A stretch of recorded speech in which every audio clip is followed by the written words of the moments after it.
In the culture war, there are no winners, just podcasters. Only a few are willing to risk their lives in the face of some of the dumbest ideas to have ever captured human civilization. Every week, we, Megan Daum and Sarah Hayter, humbly accept this mission to bring you conversations that are equal parts stunning, brave, and mid. Welcome to A Special Place in Hell. Did we say mid already? I like it so much. I think we can reuse it, but Okay. Yeah, no, we can use it. I mean, it's an evergreen. Mm-hmm. We're all mid. Anyway, have you recovered from Martin Luther King Day? Oh, I'm still celebrating Martin Luther King Day. Tonight I'm going to go out dressed up as MLK, telling people about my dreams. There's a word for that, Sarah. Right. Well, not going to say it. People don't like it. There's a word for it. Were you out all night partying though? It's kind of a big party night, like bar crawls. What are you supposed to do genuinely on MLK Day? I usually spend the day waiting for the mail, and then I give up because I realize it's not coming. And that is what you're supposed to do. It's like feels like a very performative holiday too. It's just a day where like people get to close daycares and nannies don't come in. And but you know, it's like Juneteenth. What are you supposed to do? Or Veterans Day? Sarah, we are going to get so canceled. No, but Veterans Day also. I don't know. I don't get it. What about President's Day?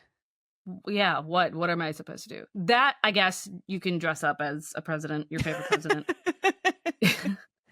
You can dress up as a president and then go to the bank and wait for it to open. Yeah, I don't know. Martin Luther King Day. Well, how long? When did they start celebrating it? That would be a good question. Like the 70s, the 80s? I like the holidays where there's something you do. You know, like there's like a shared ritual that we all undertake, or most of us undertake, you know, like Memorial Day. Is it July 4th. July 4th. Where we all have the barbecue. Okay. And then there's fireworks. That's nice. So that's what we do. There's a shared ritual, a sense of like, what are you, like, where are you going to watch the fireworks or whatever? Right. That's nice. Right. That's nice. I like the ritual of it. And also it's not always on a Monday. I mean, it's very convenient that a lot of these days they're always on Mondays. So 4th of July, you can't really fake it. Yeah. So did you know, I'm looking this up, the first Martin Luther King Day was in 1980. Is that right? Let's see. On November 2nd, 1983, Ronald Reagan signed the King Holiday Bill into law, designating that the third Monday in January was a federal holiday in observance of civil rights leader Dr. Martin Luther King. Wow. It's that recent. That doesn't surprise me. It couldn't have happened too soon after he died. You know, wow. We needed some time. That's so then what weird. Do you do? Did he indicate, did he say something just like we just take a day off, everybody relaxes? Thinks about civil rights? I find that so weird. You know, one of the first, 1986 was the first official Martin Luther King Day. That is so strange because that was one of my first public speaking events. I had to give a speech about Martin Luther King, like in the town, like in the center of my town, about, on that day, like there was some kind of celebration and I was in high school. And I gave this stupid little speech, but that's funny. I have no memory of that being the first one. You should find that speech if you can. You could find it. Yeah. It's in this. And then next MLK Day, we'll like read it on the pod. It was so basic. It was like Martin Luther King was known for not just the things he said, but the way he said them. I remember that I said that. Wow. Yeah. Well, MLK, there's something about it that just, it's all basic stuff, and the original basic. There's not much else to say. He doesn't provoke controversy. Malcolm X, that could be interesting. Yeah, he was an edgelord. Yeah. So we could have some interesting conversations around it. With MLK, I noticed a lot of what would MLK have thought of blah, and for the last, I Right. feel like Yeah. for the last 10 years, it's been that MLK would not have approved of woke anti-racism, Right. there's this conservative like bent to like own MLK now, like, and the legacy of him, because they're just like, he agrees with us actually. And if he was alive today, he would agree with us, or his words Yeah, are. although, I always think about the letter from the Birmingham jail, that whole thing about the white moderate. Mhm. I mean, that comes up a lot, and I think about it all the time. I actually wrote about it in my book, because I'm always going on about respectability politics, and I think Mhm. that, if you're going to make a statement and be an activist, you should, like, dress up respectably, and, be dignified, and kind of shame the other side into Mm. not, into taking you seriously. But I don't know. I mean, he did say, I'm just going to read, just to refresh everybody's memory. So this was in 1963, letter from a Birmingham jail. Says, I must confess that over the last few years, I've been gravely disappointed with the white moderate. That'd be us, not you. You're a brown moderate, Mm. Sarah. So Mm. it's talking about me. I have almost reached the regrettable conclusion that the Negro's great stumbling block in the stride toward freedom is not the White Citizens Council or the Ku Klux Klaner, but the white moderate who is more devoted to, quote, order than to justice, who prefers a negative peace, which is the absence of tension, to a positive peace, which is the presence of justice, who constantly says, I agree with you in the goal you seek, but I can't agree with your methods of direct action. So I always think about that, and I think, like, well, would he be talking about now? I mean, now, come on, it's next level. Mhm. Mhm. Yeah, So I couldn't imagine. It would it would be I would be surprised if MLK was actually alive today. One, we can't know where he would be. But two, if that individual, that human wouldn't just feel as if everyone else feels on the anti-racism camp. Like, I think he would just adopt the views of the world around him. The world has changed, and race relations have changed since he wrote that letter, and since he, gave his famous speeches. I think he would have been more of an extremist. I think he would oh, have been really? closer to Ibram Kendi. Yeah, I was gonna say he would be a Kendi Closer to. affiliate. I don't think he would be Kendi, because Kendi's an idiot, and MLK was clearly intelligent and, a gifted writer and speaker. That's not what's going on with our anti-racist campaigners. I feel like they're very store brand kind of, you know, they're just, I don't It's know where very the talent went, paint but by numbers. Yeah, right. yeah. So you're saying that Martin Luther King was like a basic, like a basic civil rights I mean, bro. he was a product of his place and time, and I think there was a time in which uh, you you could have had a very idealistic view of what was getting in the way of, this perfect harmony between, whites and blacks, and perfect equality as well in, the social sphere, the political sphere, economically, like it. And according to what he knew and what had actually happened through the course of American history, that what got in the way of Black advancement and progress was actually white people. Like, well, it actually was, right? White supremacy and various ways of uh, Yeah. disadvantaging Blacks. That actually happened. Of course, that happened. And so he saw that happen. And it is not surprising that in his mind, he would conclude that all we need to do is to, remove these barriers, and we would have something better. But as you indicate with that quote from the letter from a Birmingham jail, that there was kind of a radical edge to him that gets Yeah. whitewashed a little bit. Yeah. I mean, toward the end, I think he was considered a radical when he died. That happens to a lot of people. Like, that happens to a lot of activists. You start off idealistic, and then you become much more, like, I wouldn't say if angry is a word, but disappointed. You expect to Hmm. see certain changes in your lifetime, you don't see it, or you just see some of the nastiness of people around you. And I've noticed that when I read biographies of activists, they tend to get more negative over time and more radical, I guess might be the word. But Is that because things aren't working? maybe because things aren't working, or maybe they just didn't see it working fast enough. Yeah.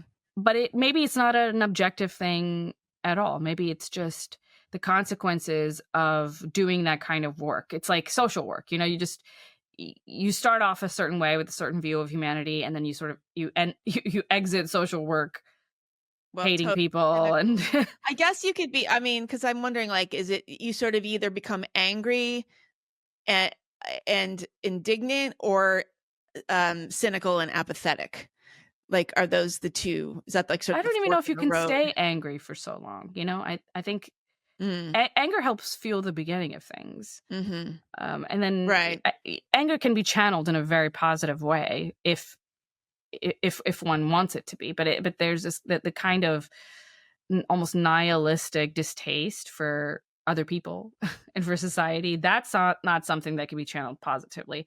When somebody enters that kind of mental space, it's better that they just disappear. Stop engaging I think publicly. that's what Twitter has now become. X is what you just described as X. I feel like it's just it is a cesspool of people who have either given up on humanity or are performing the part of somebody who's given up on humanity, because apparently that is how you get ahead.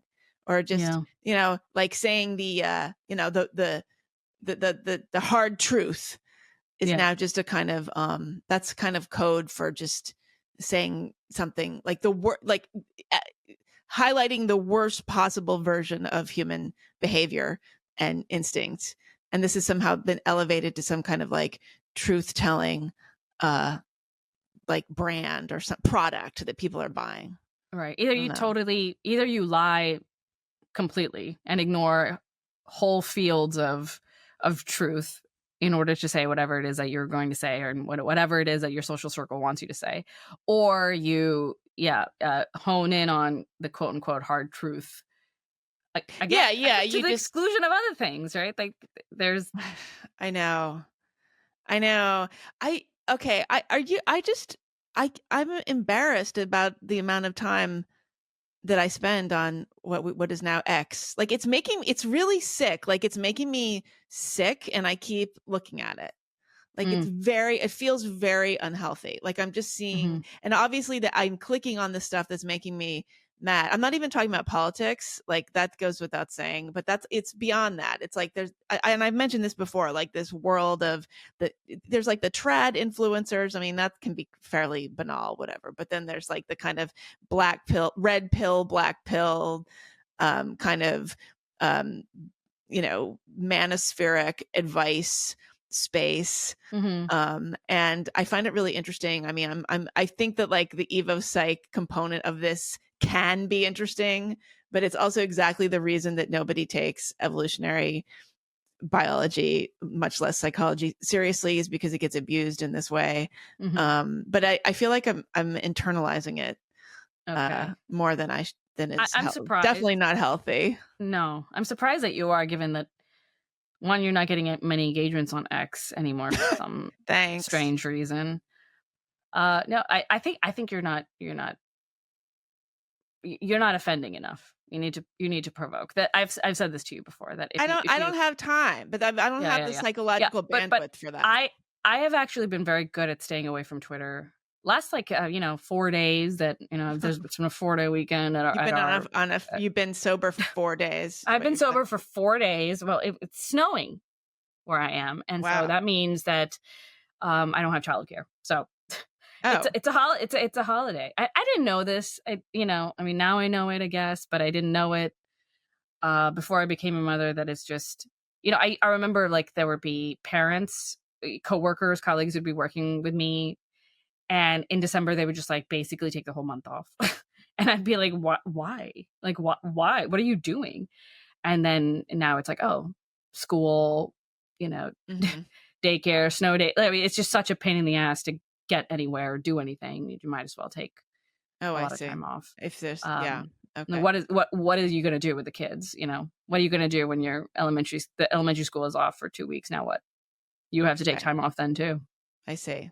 Yeah. If you don't take time off to, take care of your kids, you're a racist on Martin Luther King Day. I'm curious what you think about this. So I'm interested. There's a guy named Justin Murphy who I would just, for the record, I think he's been very helpful to me. I think he's a nice person, and I like Justin personally. He has a newsletter called Other Life. He's I think he was an academic in the past. I don't know what his background is exactly, but he's kind of like in this sort of business advice space, and he reads a lot of books, and the idea is he talks he reads lessons from the greatest books ever written and the wildest thinkers who's ever lived, and he kind of extrapolates from what he reads, and gives advice and sort of offers his own musings about life. And I don't know. He's been tweeting quite aggressively lately when it comes to what you should look for in a wife, and kind of mating and dating patterns, which I know is a favorite topic of ours. And he did have he had a string of them over the last few days, but he had one about how men should not marry, that they should not look for a wife who's intelligent, that it's better to have a wife who's just kind of mid at most. Okay, so here's a couple notable ones.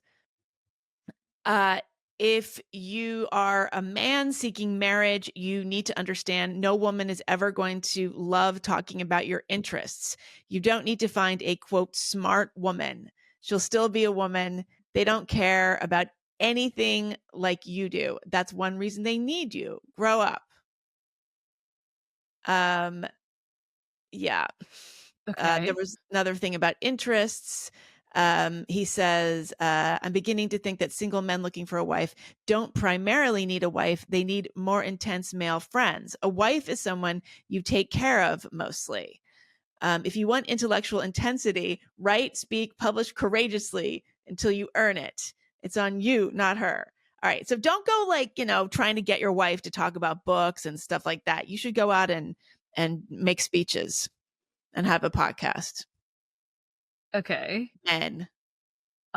Is that the one that the one that got people, the one that I saw pop up on my timeline was just about marrying the hot IQ girl. Oh, yes. Yes. Which was men just marry a hot, lower IQ girl from a rural church, one who is simple and practical and faithful. You don't need or want impressive opinions about foreign films. Quote, a little retarded, but I love them. Well, that's one of my words spoken by many happy husbands and many happy wives, no less. Wow. A little retarded. But... retarded is like the new hot. I mean, maybe you need to be a little retarded. You know how that they used to be there was sexy ugly, like you're so ugly that you're hot kind of thing, like Lyle Lovett. Mm-hmm. I wonder if it's not don't know who that is, retarded. Okay. You don't know who Lyle Lovett is? Lyle Lovett? No. He's from Texas. You're from Texas. Well, I know everybody from Texas. Yeah, I wonder if sort of retarded hot is going to be the next thing. Yeah, talking about your interests with your wife is way overhyped in the minds of single men seeking marriage. My wife is smart, and I never talk to her about my interests. I talk to men about my interests, how it's been for thousands of years. Wow, Justin Murphy looks great for being over 1,000 years old. Yeah.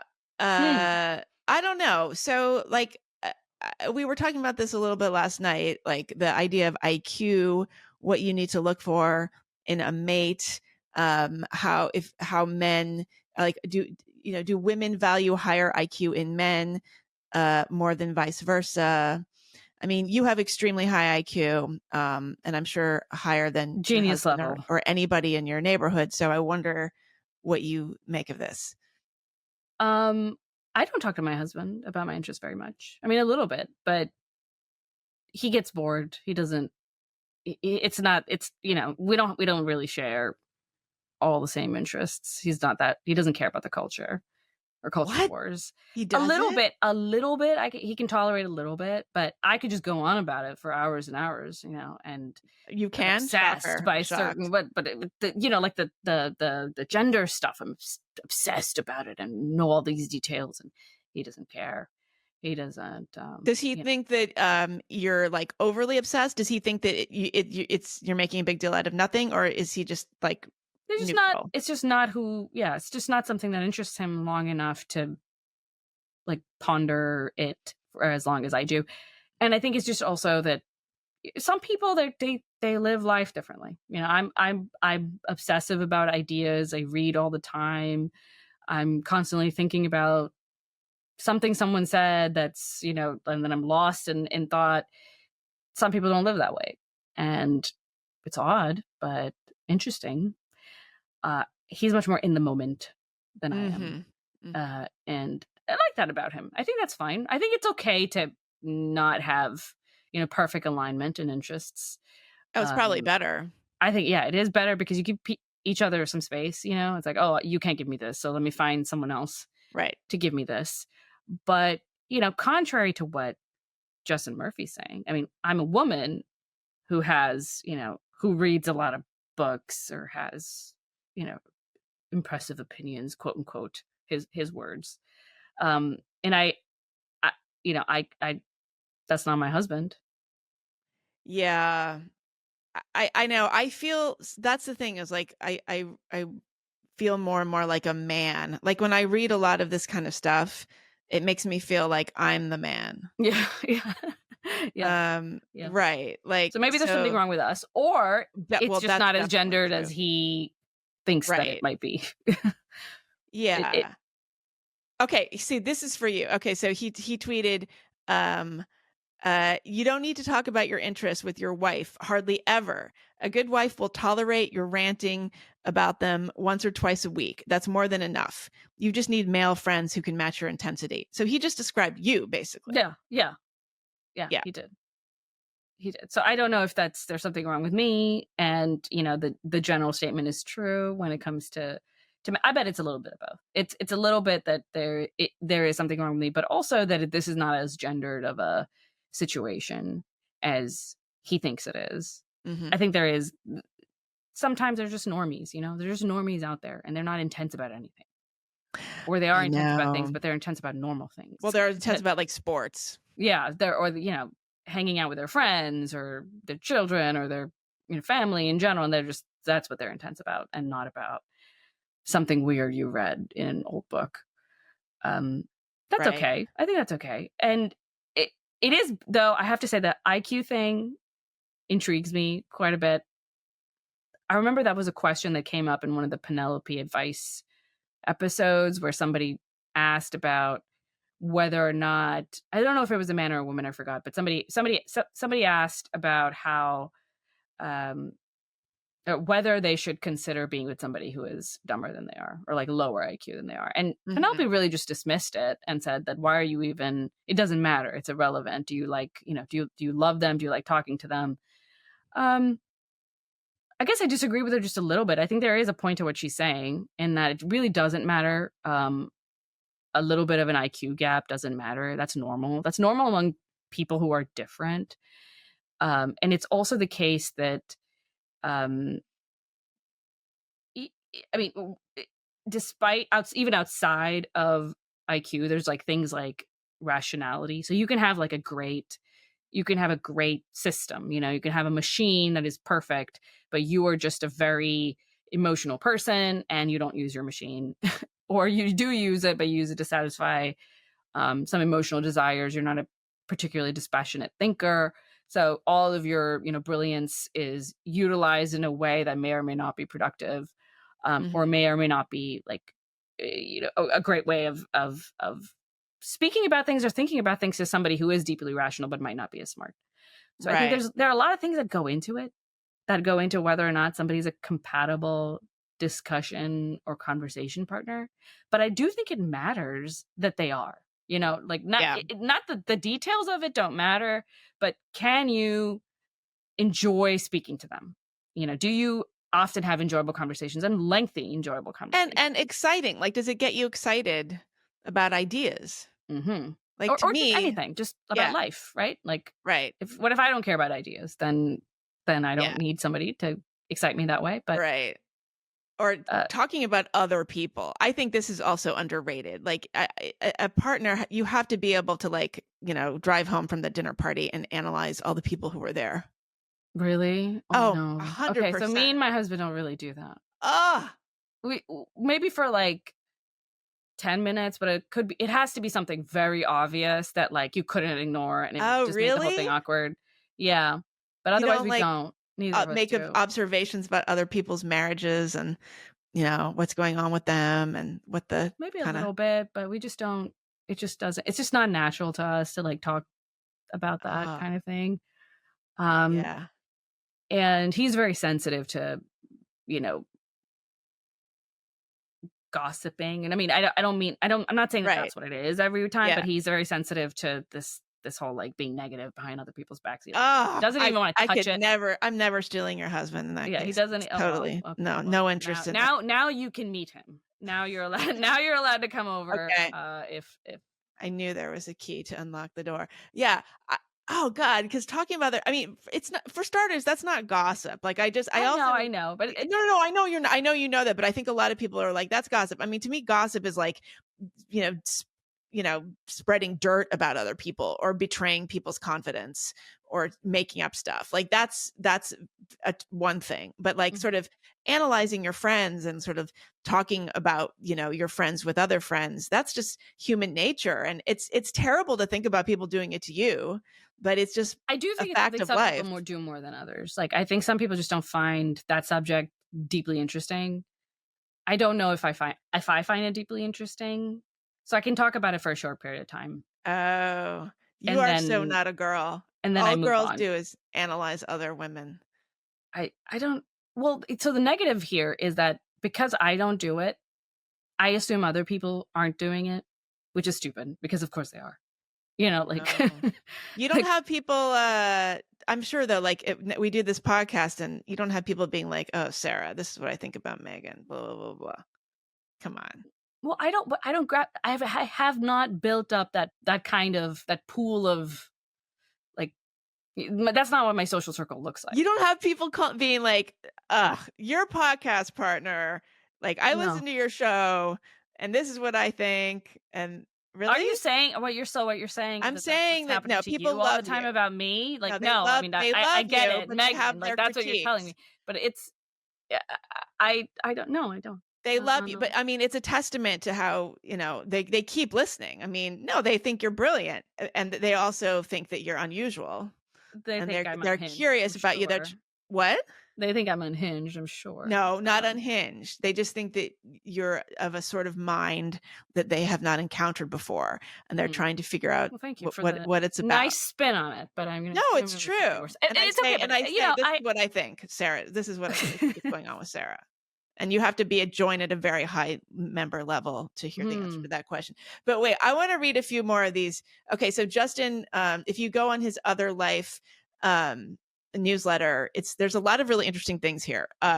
So one of the things he actually, in one of his posts, he talks about marrying a beautiful lower IQ girl. I love it's like lower IQ. It's kind of like lower middle class. Like, can you be like, upper? Yeah, like upper middle IQ. Okay, he says about himself, my wife is smart.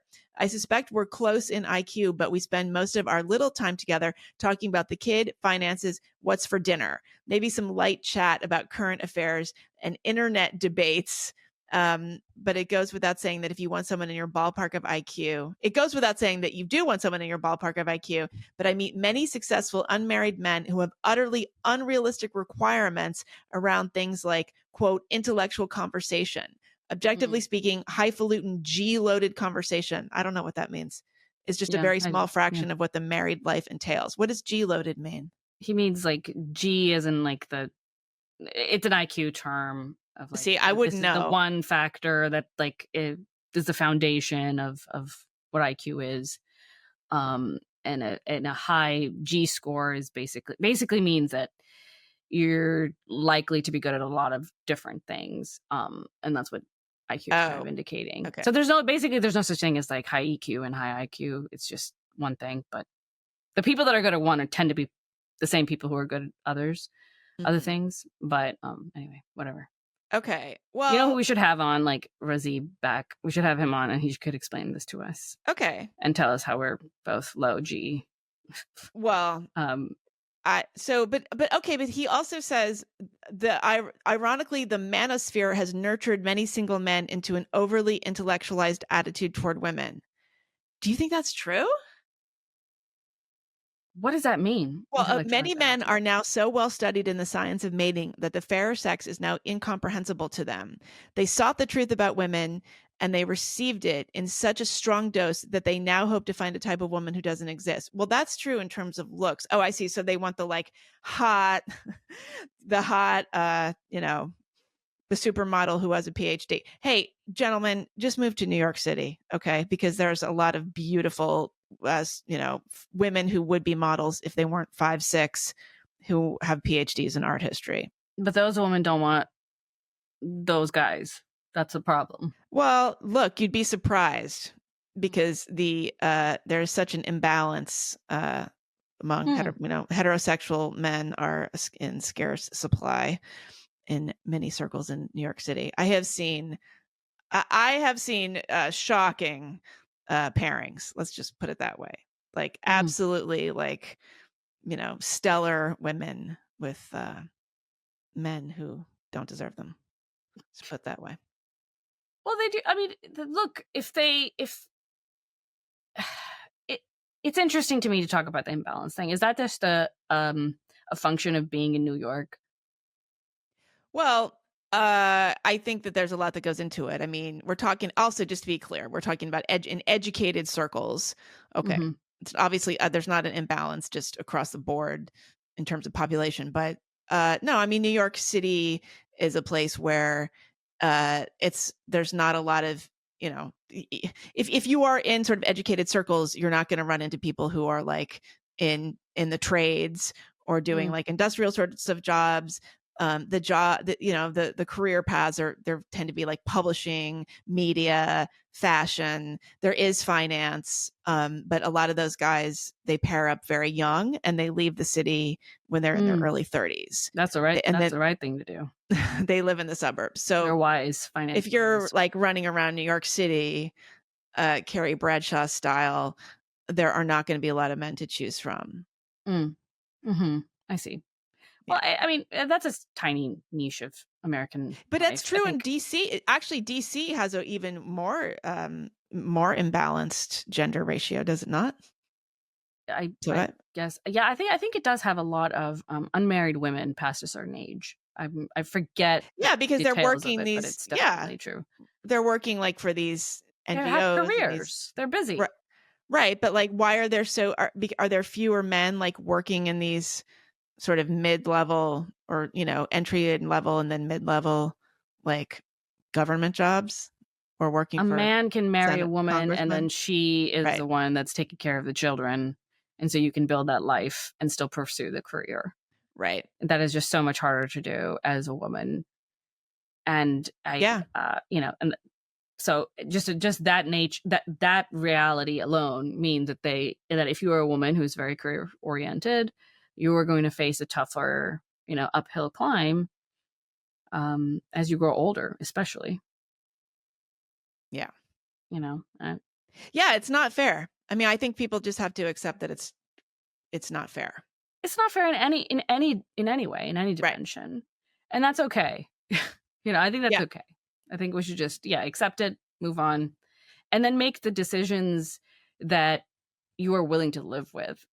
That's the part of like realism that really appeals to me, is that it is the only way I can actually get close to living the kind of life that would, that has a possibility of making me happy.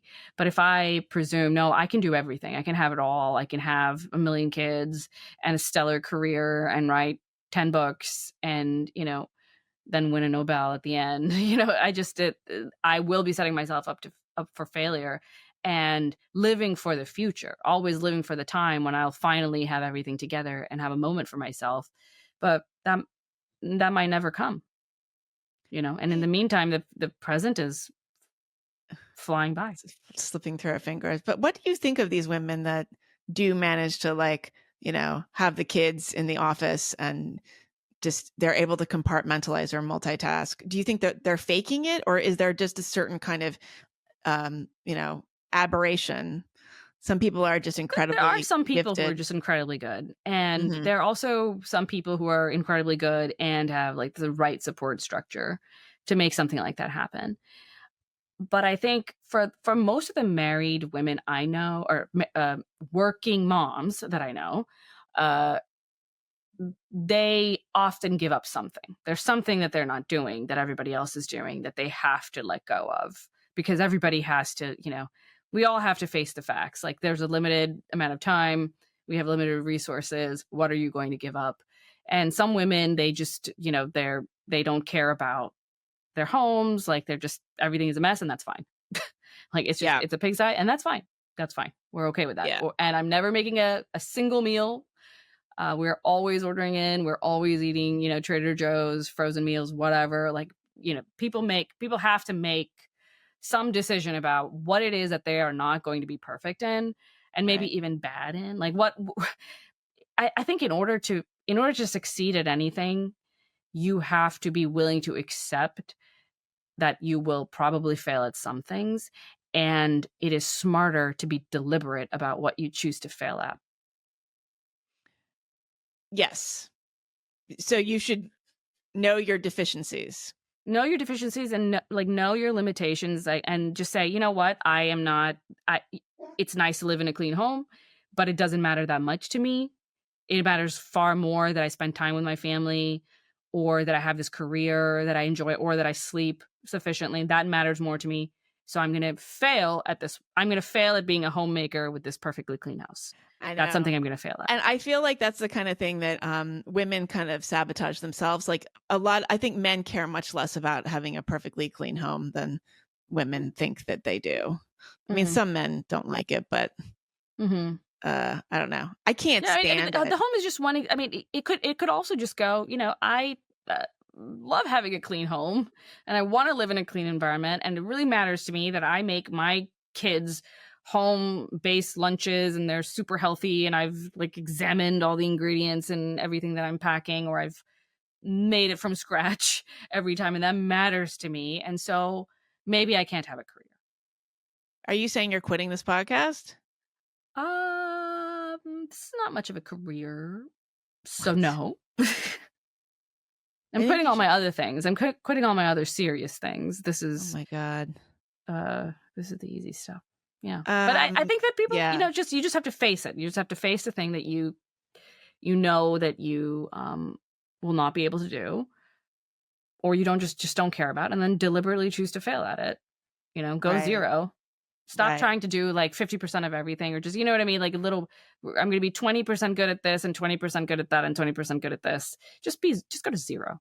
Yeah, I Just say know. no, none of that. None of that. I know. I mean, people are really starting to get mad at some of these trad influencers. I mean, that's a different thing, because those women, they say they don't have a career, even though being an influencer is their career. But I guess there was one recently that, she's on her like 8th kid or something, and she like has a home birth beautifully live streamed, and then a week later is, modeling some new fashion. They're all liars. All of Yeah. those influencers are professional liars. That's what they're there to do. They're there to lie to you about something that is truly impossible, and that's why you're watching them, because you think, oh, maybe it is possible. Look at her, she's doing it.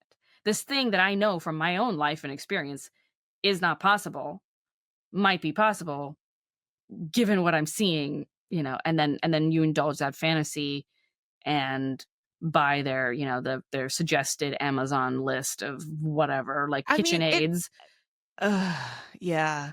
I just think that I can imagine being like a very young person and just wanting to give up. I mean, between reading this manosphere stuff, between reading the trad stuff, the 8, you're going to hit the wall. I mean, I know we talked about this last time, and I'm still investigating this. I think a lot of this, like, there's no, body count.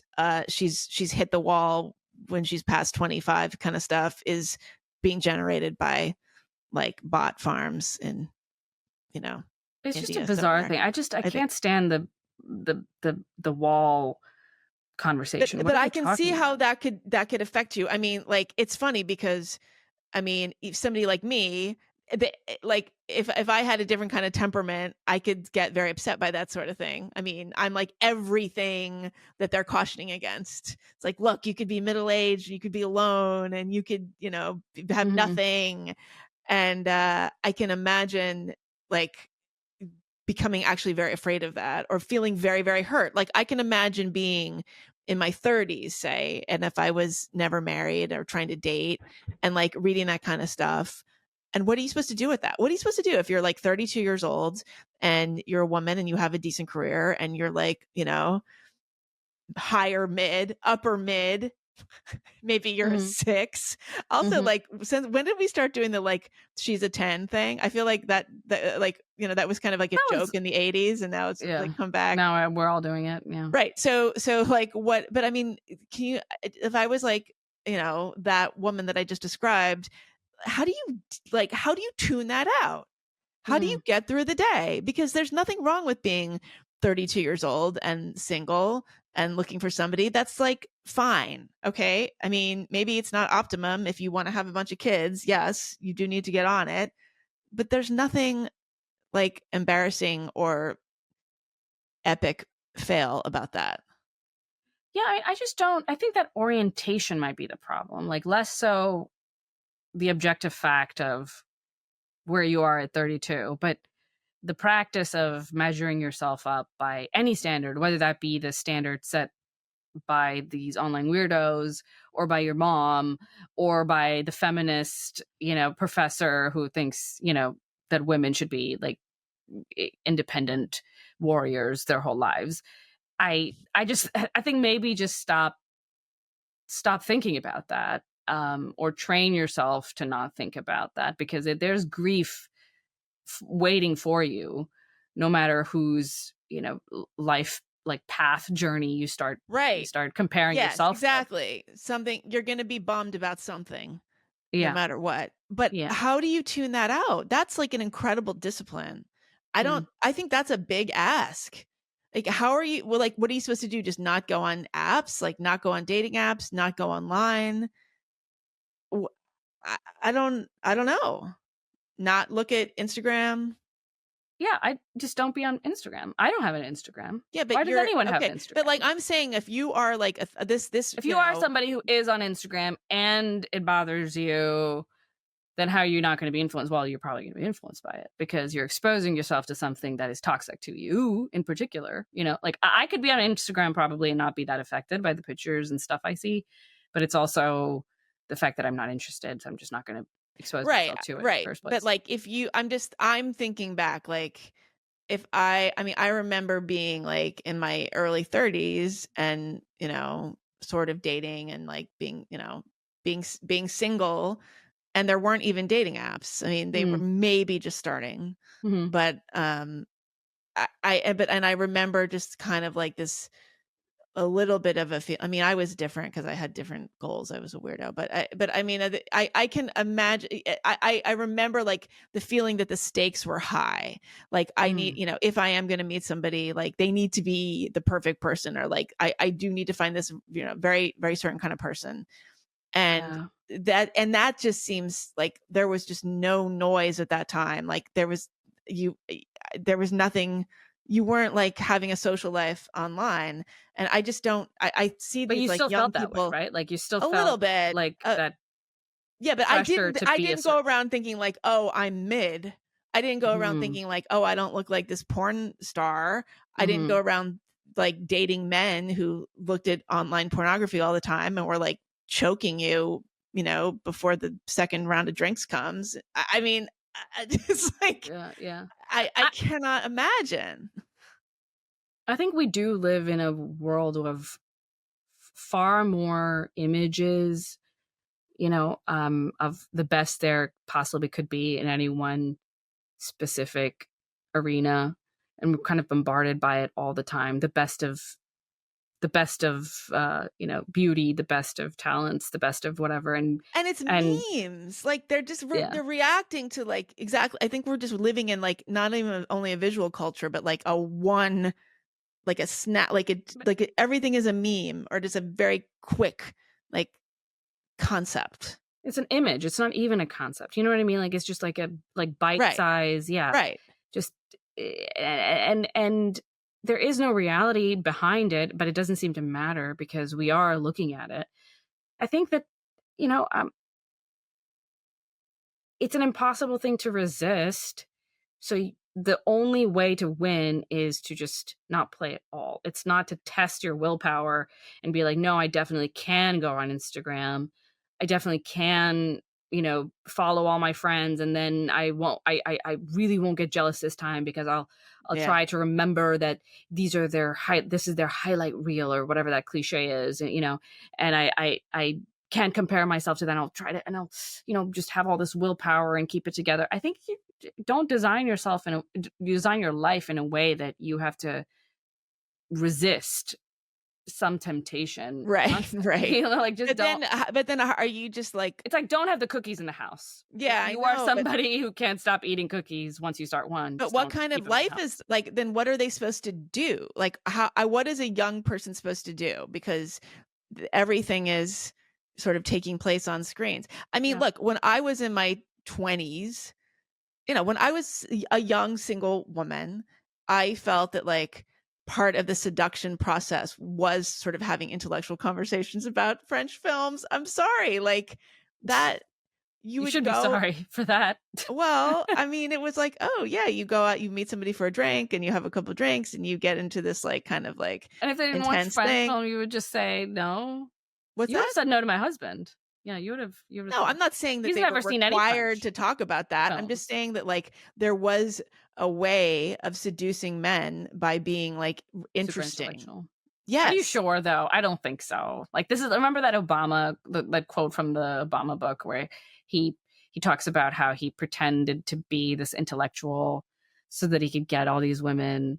Like he pretended to be a Marxist so he could get. Yeah, I know, that was funny. That was. I mean, it's funny, but I think that's what. Yeah, but he is an intellectual, but he's not a dummy. I mean, like that's not like he's some Neanderthal. Is that deeply pretending to be an intellectual? Men, though? I don't think it's deeply. I don't think it's deeply seductive. I think it's people can't help but try and project the image that they would like to see in others.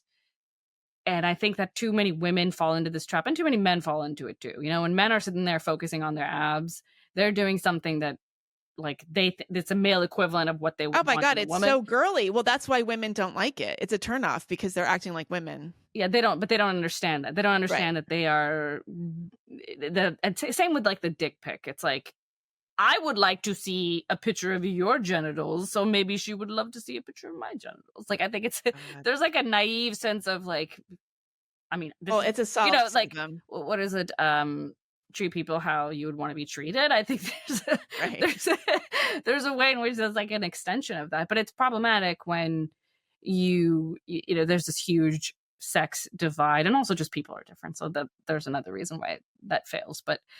I don't think men care that women are all that interesting. They just that the women they're with are all that interesting. I don't know. I think it's an icing on a cake, but it's not the cake. It's an icing. I know a lot of men who have rejected women because they're boring. I do. I think. Are you sure that that's why they rejected them, or it was just that they weren't beautiful enough, or warm enough, or affectionate enough? And what they told you is that warm goes a long way. Warm and affectionate does go a long way. That's true. Like how a warm and affectionate woman who is like, I mean, who is a hot person who's like also attainable hot, like Emma Watson, I guess. No, who's a Hermione Granger? Is that Emma Watson? I think so.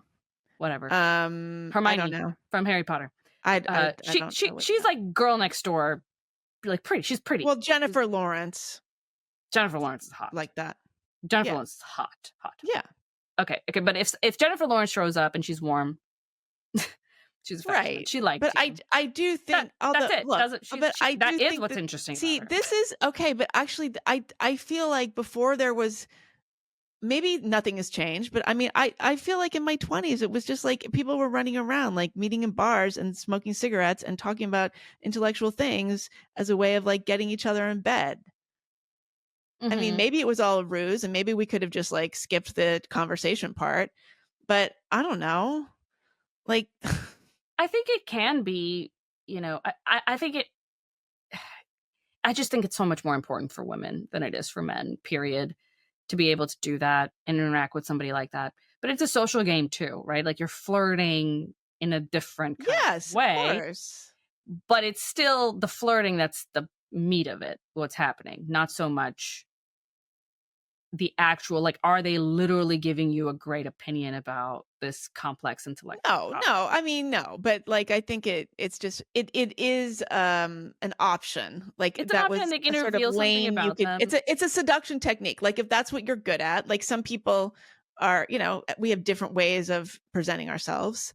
So some people are going to like be seductive just by being like extremely coy or something like Did you that. ever think in that deliberate kind of sense, like, this is what I have, and so this is what I'm going to use as a seduction Not deliberate, technique? but I'm like, well, this works. This is what, this is like, this has worked for me in the past. I don't know. Like, but I'm not going to, I'm going to put this part of my personality first. Look, I could sit down with this person and like talk about something I just read and talk about ideas in an excitable way, which is authentic. Or I could sit down and like, complain about, everything I have anxiety about and like dump my neuroses on the table.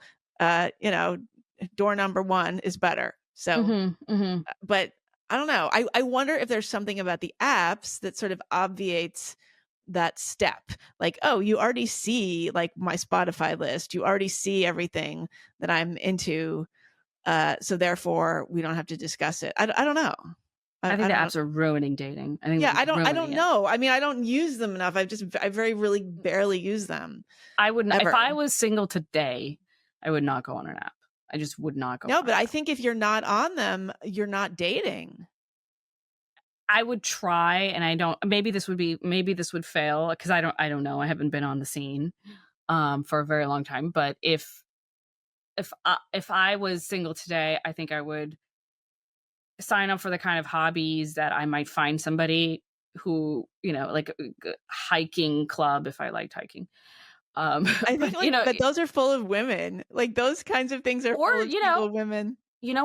Where men go to places where they can actually not where there's like a secondary goal, but where there's just a goal. Like they might go, like they might learn how to do something specific that they actually want to do in life, and they might take a course about that.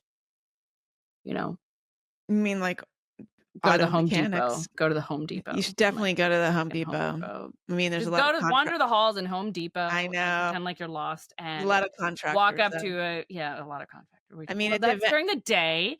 In the evening, that's the husband hours. When all the dads are. Yeah.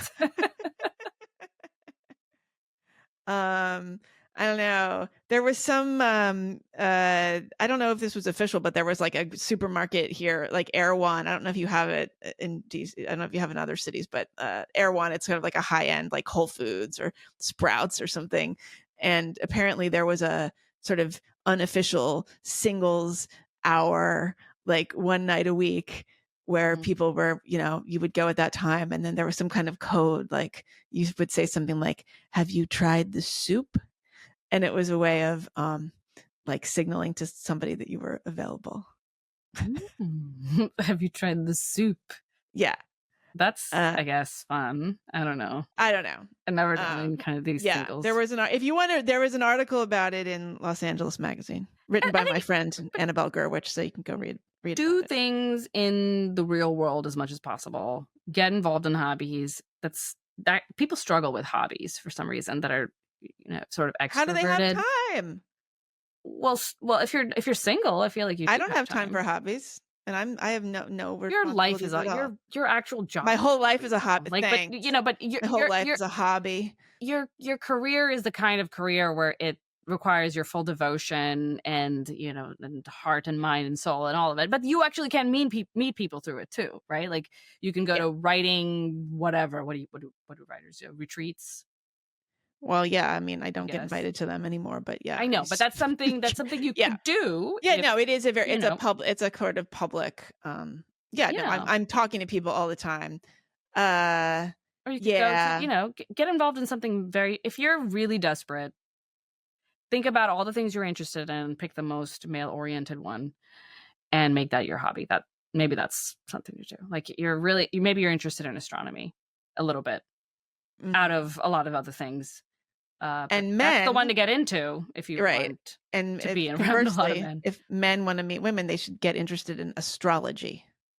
Oh God, that would do any off, though. Okay, so this is what's hard about it for men, because like they can't do the woman thing, because then they appear feminine, and that's a turnoff to women.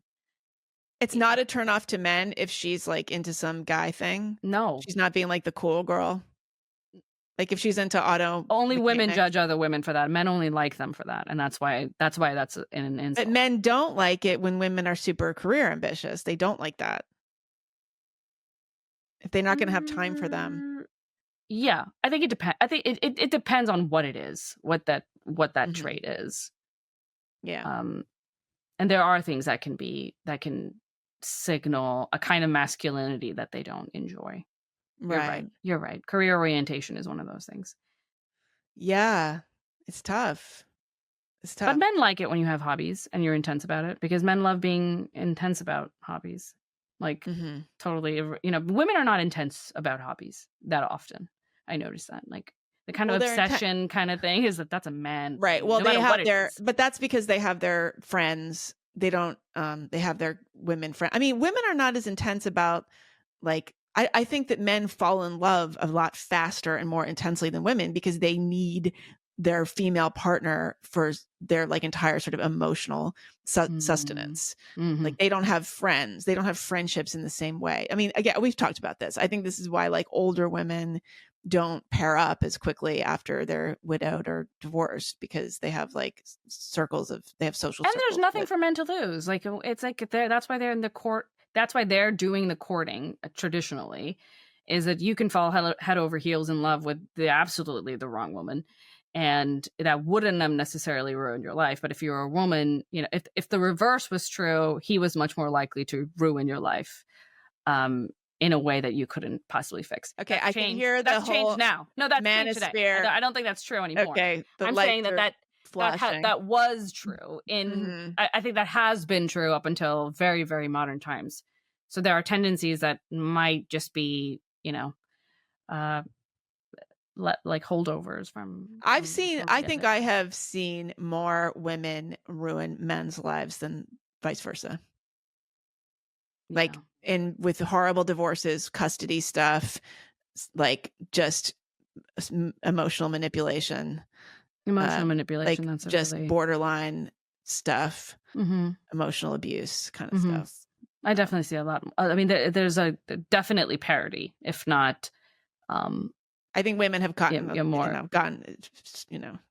They've gotten ahead. They've what is it? They're killing it. Women are killing it in they've broken the glass ceiling in the relationship sabotage space. Yeah. But I don't know. Anyway, do we have anything more about the IQ? Oh, is it hard? Okay, this is one last thing on this. Like, do you think that if you are a very, very high IQ woman, it's harder to get a guy than the other way around? I think so. Yeah, definitely. Well, unless you are the type of woman who can put aside your IQ. Well, just check it at the door. It's just that women want somebody who is as smart as them or smarter. And they want that more often than men want that. So there are some women who are willing to put that aside and date dumber guys and be with dumber guys, and they're capable of loving them and respecting them and everything. But it is just something you see less often in women. And in men, there is a greater tolerance for that. Like there is just like like, you know, their range of IQs that they're willing to accept. It's just like the Because age, they how want her it to be gets. hot. Right. So if she's hot, she'll make up for like almost any level of stupidity. No, I don't think that's true. I also don't think this kind of, like, women are looking for competence when we are looking for Yeah. a mate, and that is very important to us for very, like, obvious. I mean, like, evo psych, whatever, but it's obvious why women would want that in a man. And being as smart as you or smarter is what you're bringing to the table. You're bringing that level of competence that comes with being intelligent, hopefully. Um, and that's what men need to be signaling. Even if they're dumb, they need to be signaling competence in some way that would impress a woman. Yeah. I mean, I definitely know women who are like very, very intelligent and highly educated who are with men who are, you know, definitely less educated. I don't know about intelligence, but the men are definitely offering some kind of groundedness, like stability, competence, Strength, security. yeah, Strength. something. There's something that there's this kind of traditional masculine role that still has to be met. And if you are too intelligent, yeah, it's what did you call it? The tall girl problem? Yeah, right. Of So we IQ. were talking about this last night. I was wondering if I was like positing this. So like if you are a very high IQ woman and you can only date, you know, the same IQ level man or higher, is that like the mental equivalent of having the tall girl problem? Yeah, I think it is. I think that's a really good way to put it, because it is true. It's true. Men like it when women are tall. They do like it when a woman is not taller than them, but kind of close by. Oh, they do? They do. They do prefer it. They just don't prefer it so much that they'll say no to, you know, a 5'2" cutie who is really into them. So it is a preference. It's just not a requirement. No. For a girl to be particularly. But I mean, it's the tall thing too is another thing. I feel really bad for men with this because most men, I think what the average man is like 5'9". So, well, yeah. I mean, that's a lot of them are coming from ethnicities where the women are also, like, the short guys are coming from like places where the women are also super tiny. Like Mexican men are shorter. Yeah, I know. But then all the Anglo women are like, he has to be 6 feet taller. I'm going to swipe past him I just on don't the think thing. that's It's real. terrible. It's a dating apps. People just need to get off, find some other way, hire a matchmaker. I really think that's going to be that's a growing job market. I wondered about that. Yeah. We talked to Penelope about that. Maybe that's a company to start. Maybe you should do that. Maybe. Should I? I hate other people though. Don't want to see them happy. You would have to hate other people in order to be a matchmaker because you would have to inflict such pain and torture upon them. I would like to. I would have liked that. That would have been a great. I would have liked to be set up by a matchmaker and see what she thinks I would like. That would be interesting. Because well, I don't think I knew. Too late. Well, I don't think I knew. Do they have ones for polyamory? Do they have God. matchmakers for polyamory? That's a new thing. If you're tired in your marriage and you want to explore polyamory, but you just don't have the time to go out and find, you know, your new polyamorous partners, you hire somebody to find them for you. The thruple, the you know, millionaire thruple maker. Oh God. You shared an article with me yesterday. Yeah, I'm sorry about that. Very deeply disturbing. I mean, how a polyamorous mom had a big sexual adventure and found herself. This is in the New York Times. And it's about a memoir. It's a review of a new book. It's a review of a memoir by Molly Roden-Winter.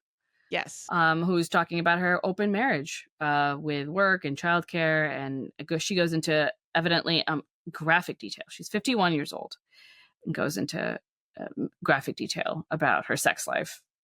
Yeah. In this new polyamory.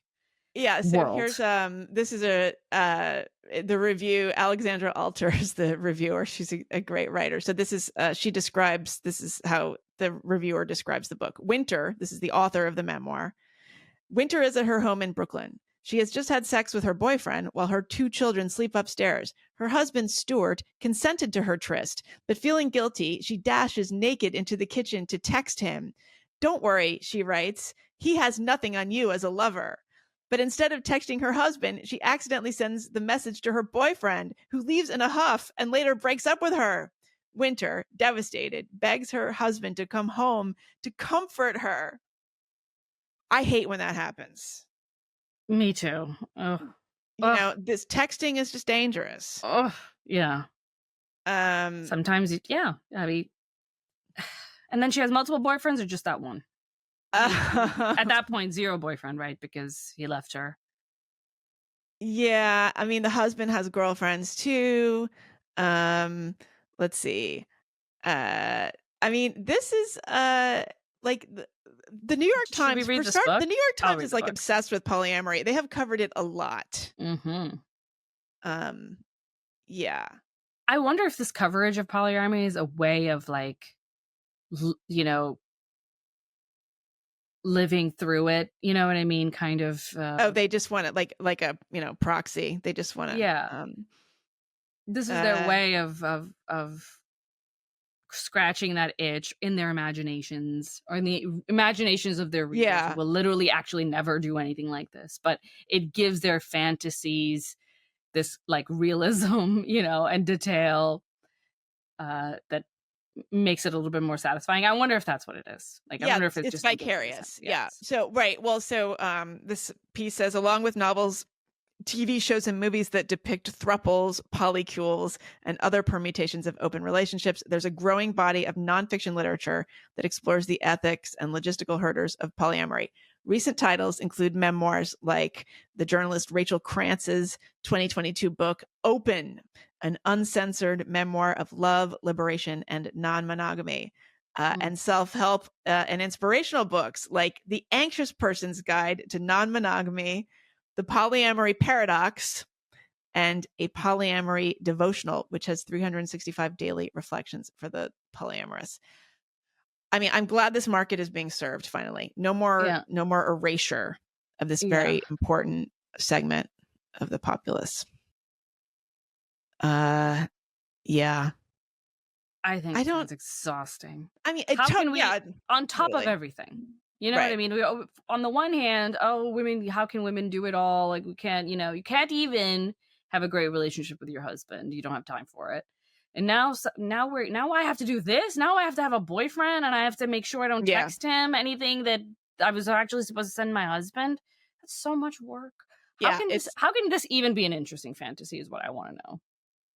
Because to me, it sounds exhausting. I wonder, like a pain in the ass. Yeah, I wonder if maybe some of the coverage is like a way. This would be cope, like a way of sort of like reminding yourself that it's not worth it. Like if you are tempted to cheat, if you read enough about polyamorous people, you're just like, ugh, okay, no. Or never you just mind. feel better. You feel better about yourself by reading their like horror stories, and you just think, you just tut and say, well, I didn't make that decision. That's not something I would ever do. Right. What did they think was going to happen? I know. There was a piece in the New York Times, I think it was last summer, about the town of Somerville, Massachusetts, which is a little, outside of Boston, which has apparently become like a locus of polyamory. And like, thruples and polycules are moving there because the community is so tolerant, and there are like cafes that cater to them or something. I don't know what that means. Like there aren't as many like two top tables. There's like only 4 and 6. I don't know. Yeah, Sarah, you are so vanilla. I think if you start to have a community of polyamory, might be one of those things where if only a small percentage of people are doing it, it's fine. Like society doesn't crumble. You mean like me? But if like people like people like me being childless, right? Like heathens, it's okay if it's percentage of people. Yes, it's okay if a small percentage of people are childless, so long as everybody else is having kids, so that we have a future population to sustain us, then it's fine. If that percentage grows too much, then we have a problem. And I think there is something to be said about this, because I can't imagine this is a great way to raise children. This is what I don't recall if there was something about her children. I think they're a little older, right? Like they're teenagers or something. And I think this author and soccer and stuff.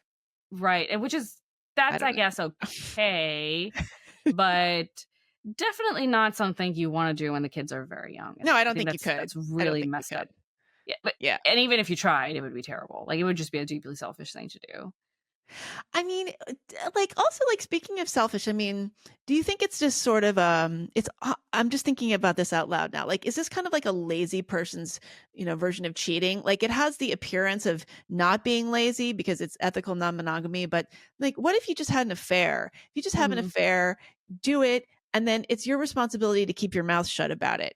I feel like this Yeah. is just like a sort of manifestation of a culture that doesn't have any boundaries and that can't keep a secret and nothing is private and you have to Mhm. confess everything all the time. And it's like, no, have an affair and don't tell your spouse. That's your punishment. Your punishment for having the That you affair have is to that you carry this have to horrible carry secret. it. Yeah. Yes. And, And then you have people have been doing that forever. Mhm. Nothing new They're about still that. doing that. Yeah. And they're still doing it. And, I would guess that the majority of people who have affairs stay married. Mhm. So, and I Well, and I would the hopefully if the majority of spouse people who doesn't become find out. polyamorous, I mean, just in my anecdotal experience, the people I know, everybody I know who has tried polyamory it has failed, like a Yeah. 100%. It's too much of a mindfuck for most people. Yeah. And it's I think in that case, if you really need to scratch an itch, but you don't want to destroy your marriage, have it like an ethical affair. Or An unethical affair, you mean? an Yeah. unethical affair, and then live with that. Yeah, live with that's what you did, and you're that person. And if you ever find out that your spouse did the same, well, you got to be forgiving Yeah, because and don't and, that's what you did. don't text. That's the other thing. Everybody I ever know who's been caught having an affair, it's It was because texting. They they texted the wrong texting person. and they put no, or they put the phone down. It's like you wanna get caught. They put the phone down and the Mm, text popped up, or they handed the phone to the spouse for some mm, reason. It's just mm. like sloppy mistakes. Well, then how So do you communicate if you're not well, texting I know, maybe calls? you have to be old fashioned. You have to like I Email? would think it would Snail be like mail? actually sexy. Well, you could definitely have an affair with the mailman, not on Martin Luther King Day because he would not show up. But I think it's something like there's something to be said for like, meet me at this hotel room at this time. I mean, that's how people used to do it. They would call from a payphone. My God. Like that was what was hot about it. Was We're it? gonna meet up at this Okay. time. You know what's a great Love and Death. It was a limited series about it was a real story. It took place in Texas actually in the early 80s, and I won't give it away too much. It's a murder story, but it has to do with a couple who was having an affair. Small town Texas. They were churchgoers, like really kind of like you would think very conservative, just kind of ordinary people. And the portrayal of this affair, it's Elizabeth Olsen, who's an excellent actress, actually. She's one of the sisters of the Olsen twins, not an Olsen twin, but she is an Mhm. Olsen. And Jesse Plemons, the actor who's like in everything now, he was on Friday Night Lights originally. The depiction of these two having an affair in like the late 70s, early 80s is just like extraordinary to see. And actually it's a good it's a good example. Like if you would like to see how to have an affair, you should learn from this. Mhm. They just meet up. Okay. No texting.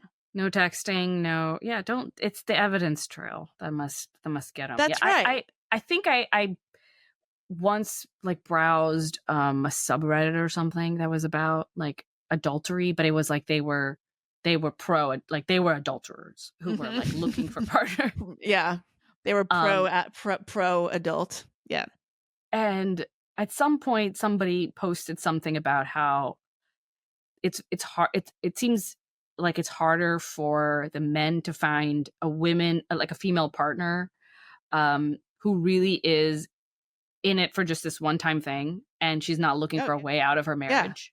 Right. Um, the other way around, it's like with men, it's what did they say? That men cheat to stay and women cheat to leave or Yeah. something? Yes. And actually, sometimes it helps their marriage. That was one of the plot points in Love and Death, actually. Mm. Like she ends up falling for him, kind of. I mean, she's also like a sociopath, but and in fact, like, he's very unhappy in his marriage and is like super excited about the affair in the beginning, but it ends up actually having a positive effect on his marriage. Mhm. And so the affair was actually good.